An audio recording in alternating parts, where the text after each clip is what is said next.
Hello guys, কেমন আছেন সবাই? আশা করি সবাই ভালো আছেন।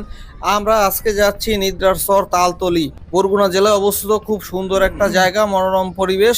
আপনারা যদি ঘুরতে যান আশা করি আপনাদের অবশ্যই ভালো লাগবে। বন্ধুরা, এখন বাজে সকাল 7টার সময় উঠে একবারে রেডিমেডি রওনা দিয়ে দিছি। প্রথমেই যাত্রা শুরু করলাম গরিবের টেসলা কার দিয়ে। গরিবের টেসলা কারে করে প্রাকৃতিক সৌন্দর্য দেখতে দেখতে চলে গেলাম বাস স্ট্যান্ড। বাস স্ট্যান্ডে গিয়ে বাসে উঠে চলে গেলাম Nathullabad bus stand. Nathullabad bus stand নাইমাই ভালো একটা হোটেল দেখে ঢুকা বললাম। এবারে ইচ্ছা মতো হামাইলাম, হামায় টামায় এরপরে আমরা রওনা দিব হইলো রূপাতলি বাস স্ট্যান্ডের উদ্দেশ্যে। রূপাতলি বাস স্ট্যান্ড আইসা কুয়াকাটাগামী একটা বাসে উঠলাম। জনপ্রতি ভাড়া নিল 165 টাকা কইরা। আমরা নামবো কোথায়? Amtali. Amtali bus stand. Amtali bus stand Naima CNG নিলাম, জনপ্রতি ভাড়া নিল 100 টাকা কইরা। যাবো কোথায়? তালতলি। ভাই রে ভাই, রাস্তার কথা কি বলবো। আমতলি বাস স্ট্যান্ড থেকে তালতলি যাওয়ার যে রাস্তাটা, খুবই বাজে অবস্থা, কিন্তু বাইরের প্রাকৃতিক সৌন্দর্য ছিল অসাধারণ, মনোরম পরিবেশ। তালতলি নাইমা নিলাম অটো। অটোতে জনপ্রতি ভাড়া নিল 60 টাকা করে। নিদ্রার চর, বাইরে নিদ্রার চর পর্যন্ত তার অটো যায় না। এক জায়গায় নামাই দিল একটা বাজারের মতো। ওইখান থেকে মনে করেন যে উপরালার নাম লইয়া হাঁটা শুরু করলাম। বেশি দূর অবশ্য হাঁটতে হয় নাই, হাঁটতে হাঁটতে অবশেষে পৌঁছেই গেলাম। কিন্তু এইখান থেকে ভিউটা দেখে বেশি মজা লাগলো না। সামনে আস্তে আস্তে আগাইতেছি আর মনে হইতেছে যে সুইজারল্যান্ডের মধ্যে ঢুকতেছি।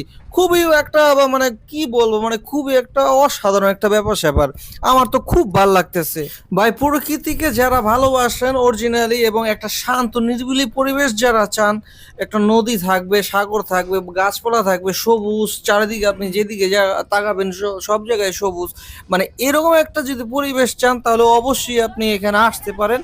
এখানে আপনার অনেক ভালো লাগবে, আমি এটা বলতে পারি। আর এইখানে ভাই আপনারা যারাই আসবেন তারা যদি অরিজিনালি মানে সেই লেভেলের মজাটা উপভোগ করতে চান তাহলে অবশ্যই আপনার একটা মানে বৃষ্টির মধ্যে আসার চেষ্টা করবেন, যাতে আপনারাও আসছেন, বৃষ্টিটাও নামছে, চারিদিকে একটা বাতাস, একটা চারিদিকে থই থই জলের একটা অবস্থা।